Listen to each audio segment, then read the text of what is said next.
1 in 3. That's how many American men will face physical violence, sexual assault, or stalking by an intimate partner. 1 in 3 women worldwide will endure physical or sexual abuse, most often by someone they know. But domestic abuse isn't just bruises. It's manipulation, it's fear, it's control that seeps into every part of your life. I'm Ingrid Dutton, and I survived it. Then I created 1 in 3 so no one else has to suffer in silence.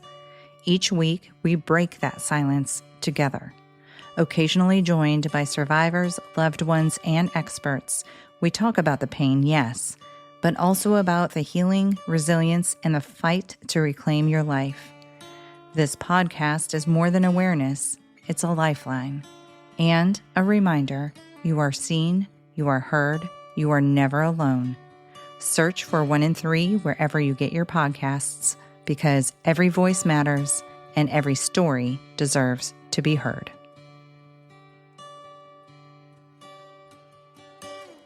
Wisconsin isn't a state, it's a state of mind, and gentle good humor is the coin of the realm. Scott Jacobs. If you're looking for can-do, earth-crunchy attitude, then you've got to go to Wisconsin. Dar Williams. If someone at Fleet Farm offers you assistance and they don't work there, you might live in Wisconsin. Jeff Foxworthy.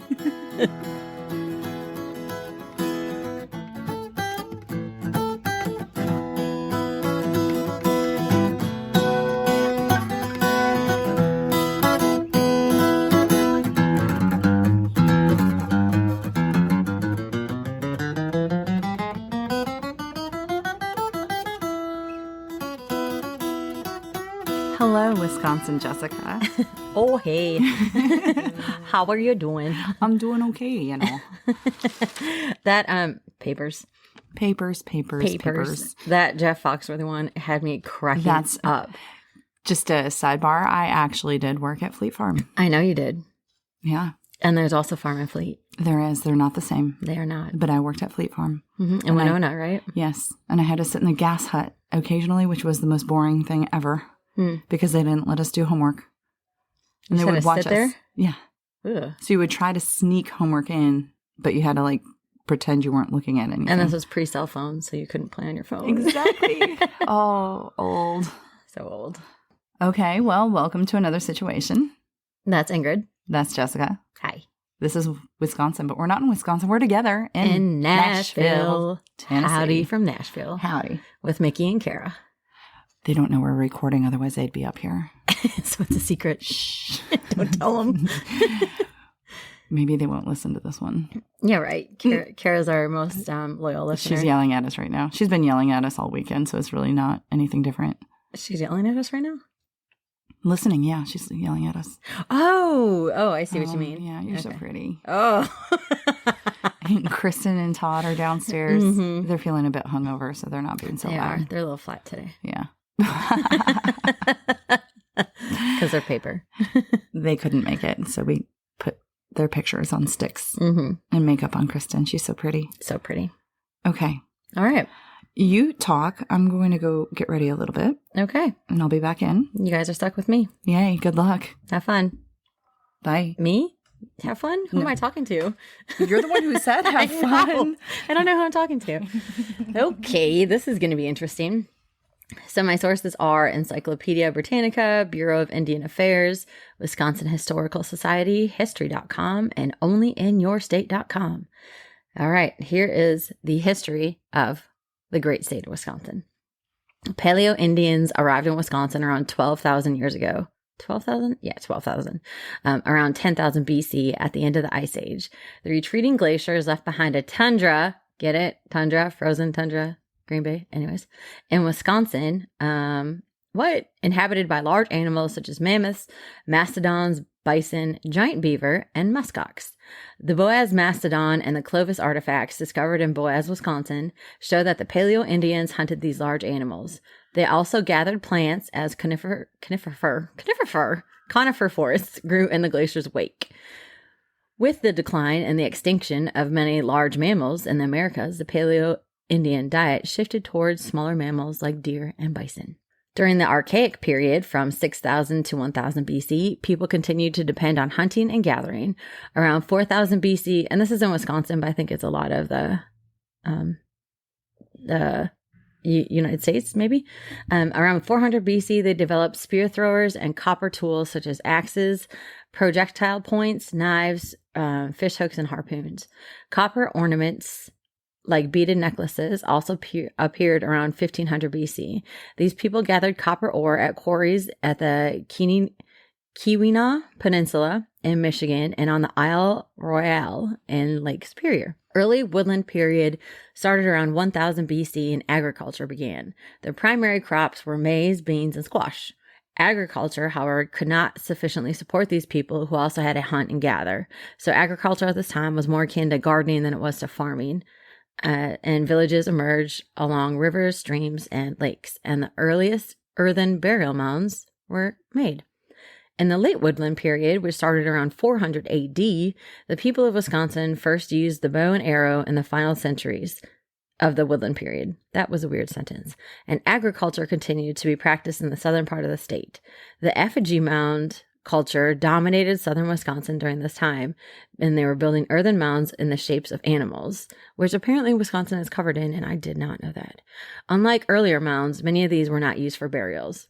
So the people of the Mississippian culture, and the Mississippian culture, it was a Native American civilization that flourished in what is now Midwestern, Eastern, Southeastern United States from approximately 800 to 1600, and it varied by region. They were known for building large earthen platform mounds, and they were often shaped mounds as well. And it was composed of a series of urban settlements and satellite villages that were linked together by loose trading networks. The largest city was Cahokia, believed to be a religious center as well, and it's located in present-day southern Illinois. So the people of the Mississippian culture, they expanded into Wisconsin around 1050 AD, and they established a settlement at Aztalan along the Crawfish River. And there's now a state park in Aztalan in Jefferson County. While begun by the Caddoan people. Why am I writing so weird? I wrote so weird. Other cultures began to borrow and adapt the Mississippian culture structure.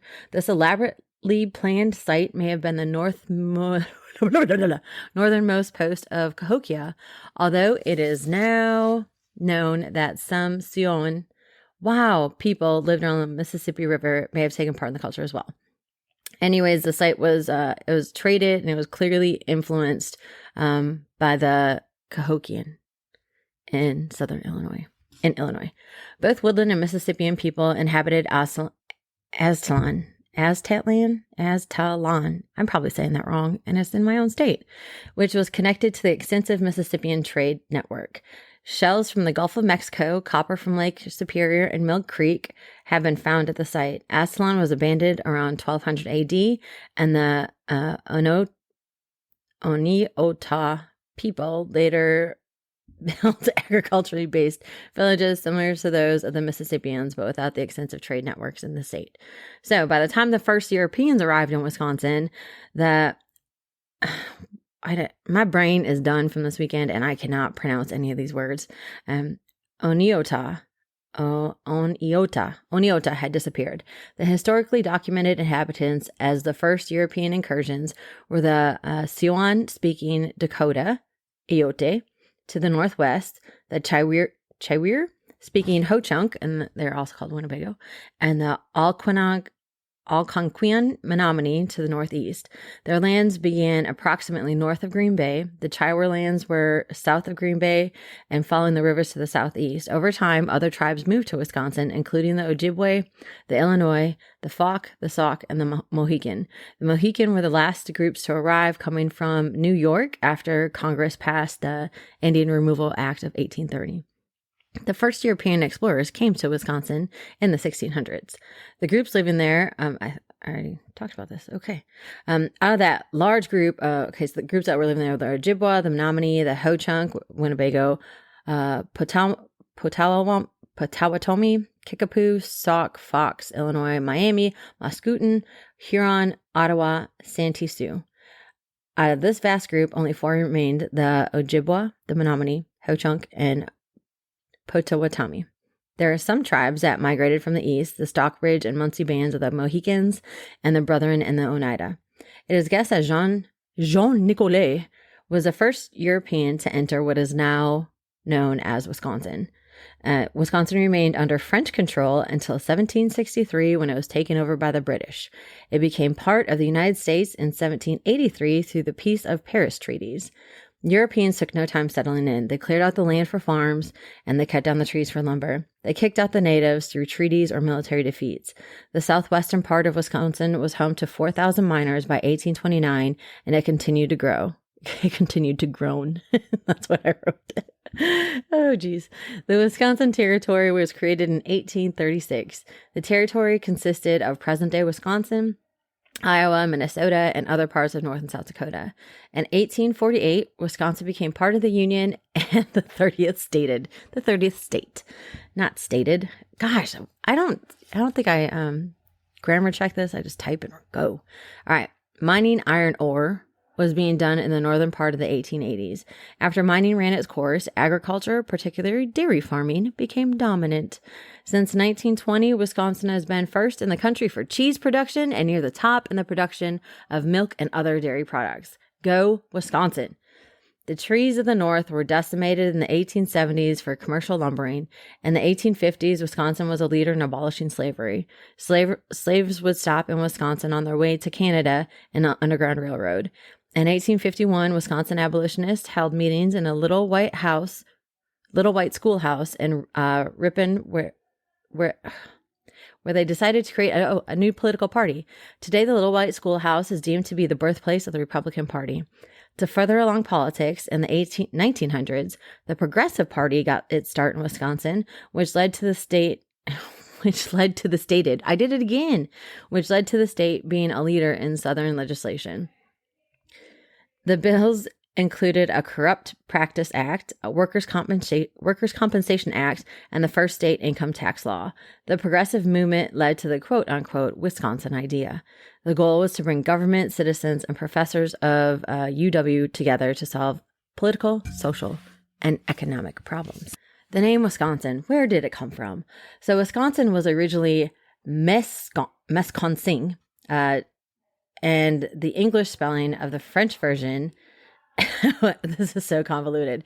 So the French used what the Miami Indian named, and then the English changed it to Wisconsin. So the Miami Indian name for the Wisconsin River was the Mesconsing. So the Wisconsin River is 430 miles and goes through the center of the state. Supposedly, the Miami word meant this stream meanders through something red. So the red were thought to be the red sandstone bluffs in the Wisconsin dells. Jacques Marquette was the first to use it in writing in 1673 in his journal. The river on which we embarked is called Mescosing, M-E-S, whatever. Do y'all care about the spelling? Probably not. The French called it Wisconsin with an O-U in the beginning, and American soldiers continued to call it that after the War of 1812. In the 1820s, the legal documents created sometimes used the French version, but they slowly changed it to the way it is spelled today with a W. Yawn. Okay. Ingrid doesn't care about the name of the state. It officially became Wisconsin with a W. And why are you saying W? I don't know, because George W. I have no idea. It was fun for me. With a W. So every time I wrote state, I put stated, like Wisconsin stated. Like it's what did Wisconsin state? I don't know. But it officially became Wisconsin with a W in 1836. But Canadian and French writers used Wisconsin with the OU until the end of the 1800s. In 1935, native Ojibwe speakers, my brain is just done, recognized... Was it ever not? It's worse. Recognized the three syllabuses. Syllabi? Syllables. Oh, no. As phonetic equivalents of... Why were there syllabi? Because they partnered with UW, that's why. Misko, which means red, asin, which means stone, and sin, an ending that signifies a location or place. By this reasoning, Mesconsing, Wisconsin, Wisconsin meant Redstone River. Wisconsin. Glossaries of Algonquian languages. Algonquian. That's what I said. Include Ojibwe and Sauk, confirmed that these syllables had the same meanings 300 years ago as they do today. Some fun facts. So wait, it means Redstone River? Yeah. Or the river on the stream meanders through something red, which is the bluffs of Wisconsin. So if you were listening when you yawned. I wasn't in the room. I know. That's not fair. Okay. So now interesting facts. May 29th, 1848, date of statehood. The capital is Madison. The population is 5,686,986 in 2010. And Milwaukee. Milwaukee. The size is 65,496 square miles. The nickname is a Badger State. The motto is... What's the motto with you? Do you not know what's on our state flag? I don't live in Wisconsin anymore. Well, I don't either, but I know the state flag. It's 2 miles. In God we trust. Forward. It's just forward. Backward. No, for love. The tree is the sugar maple. The flower is the wood violet. And the bird is a robin. I knew the robin. Good for you. This is why I vacated the premises when you missed a lot of blunders. So. Oh, that's sad. I'll have to listen to it. I'll have to listen to this episode. Thanks, Ingrid. All right, some more interesting facts. Wisconsin earned the nickname Badger State not because of its proliferation of badgers, but because its earliest white inhabitants were lead miners who burrowed into the hills for shelter rather than waste time and resources on a more permanent structure. That's so strange. I did not know that until I did this research. The first dairy school in the United States was established at the University of Wisconsin-Madison in 1890. Although only 2 students attended the first class, enrollment jumped to 75 within a year after Professor Stephen Babcock developed a test that measured the butterfat content of milk. Wait, the what? Babcock? Nope. The what? The Babcock? No, the what content? Butterfat. Say it again. You saw it coming out, didn't you? You're such a jerk. Oh my gosh. So Kara got me good. Oh my gosh. Oh my gosh. We'll have to post a picture on our Insta as to the butter surprise. The butter surprise. All of our socials. Okay, so the Babcock test provided an incentive to produce high quality milk and allowed farmers to be paid accordingly. So yay, Mr. Babcock. You're still papery, even. What am I supposed to do? Paper is paper. Each year, Milwaukee hosts an 11-day event dubbed the world's largest music festival. Oh, that's Summerfest. Yes, which features more than 700 bands on 11 stages along the shore of Lake Michigan. I do believe Imagine Dragons is on the list this year. I went there in 90. I went to 99. Really? Oh, God, it was amazing. Never have I ever. Created by Mayor Henry Mayer. 1968. Summerfest attracts around 1 million attendees. In 2011, Wisconsin's more than 1.2 billion dairy cows produce over 3 billion gallons of milk. That's truly where the happy cow. What's that you say? Huh? You guys, we were home by 5 o'clock last night. We were. PM, not AM. Mm-hmm. PM. All of us were asleep by approximately 11. I probably fell asleep at 10. You passed out. I call that falling asleep. Anyways, in October 1871, Wisconsin was the site of the most destructive forest fire in American history. So everyone knows about the Chicago fire. No one knows about this one. 1,200 people were killed and 2 billion trees were burned in what became known as the Great Peshtigo Fire. I had no idea. I didn't either. No one cares. Why was it the Great Peshtigo? Probably because it was in Peshtigo. Okay. I don't know. I don't know where Peshtigo is. There's a map. Wisconsin. It's in Wisconsin. Do you know where Oztalon is? In Jefferson County? Is that in Asgard? It's where Thor rules, yes. Okay. I totally know where that is. Sweet. Everything that Wisconsin is thanks to glaciers. Why is it that Wisconsin has enjoyed excellent crops, a dairy industry, beautiful forests, and almost a lake per person? Yeah, that's right, Minnesota. More lakes in Wisconsin. You can think... Wait. More lakes than Wisconsin? More lakes in Wisconsin. Okay. I said it right. You can thank Wisconsin Glacier. Wisconsin... I love how you're being so snooty about how you're speaking, and you can't even say it right. Glaciation? Wisconsin glaciation? I'm not going to correct you. Whatever. The glaciers extended from the glacier age extended from approximately 85 to 10,000 years ago. 85,000 to 10,000 years ago. Prehistoric human migration was greatly influenced through this last glacial period. Beyond that, it left us admiring some awesome geography, such as Devil's Lake State Park, which is beautiful. Yes. Okay, so going back to the effigy mounds, there are tons of effigy mounds all across Wisconsin. Effigy mounds are raised piles of earth that were built in the shape of an animal, symbol, or figure. They were built by Native American communities throughout the country, but the most in the country are right there in Wisconsin. I'm not here. I'm in Tennessee. They built between 15,000 to 20,000 of these mounds. Today, only 4,000 exist, which is sad. I think that would be cool. Madison has not always been the Jeez. Did you see that red spike? I do. Sorry. Madison has not always been the capital of Wisconsin. The first was Belmont, and there was a free admission historical museum located just outside of there. There not was. In these buildings, territorial legislators first met to establish the territorial government. Huh. Wisconsin's oldest city is Milwaukee. Green Bay. And I put an exclamation point after that. Green Bay! But the oldest city is actually Green Bay. Wisconsin's oldest city is Green Bay, but the oldest city is actually Green Bay. That's what I wrote. What was I doing? Oh, geez. Nicolay founded a trading post in Green Bay back in 1634, originally naming Green Bay La Baisse des Points, which means the stinking bay.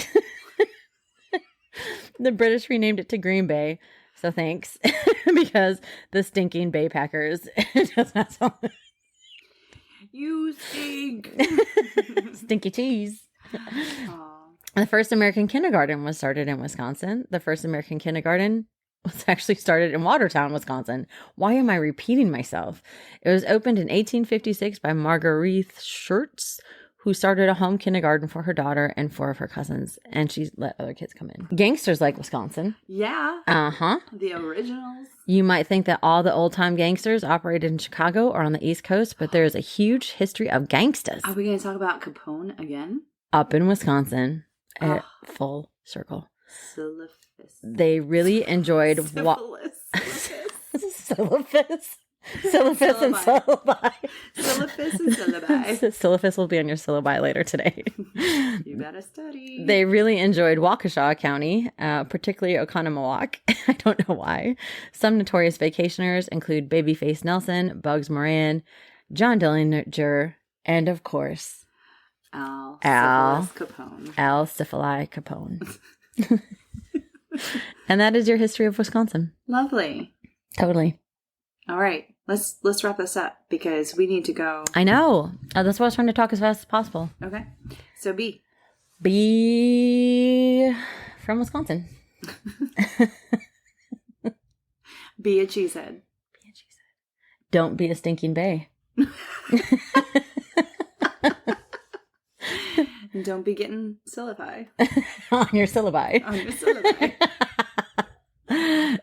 Well, thanks for listening. We gotta go. We do. We got stuff to do.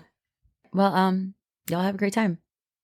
Are you talking? I don't know who I'm talking. I don't know who I'm talking to again. That's why I stared off in the distance. Okay, thanks. Bye. We'll be no. Doobie doop dop dop. I'm just scatting over here. We'll be back next week. Mm-hmm. Okay, bye. Okay, bye. If you'd like to reach out to us or submit your situation, please contact us at anothersituationpodcast@gmail.com or find us on Instagram at Another Situation Podcast. We're also on Facebook at Another Situation. Another Situation is produced and edited by Point 5 Pinoy. Music is written and performed by Tim Crow.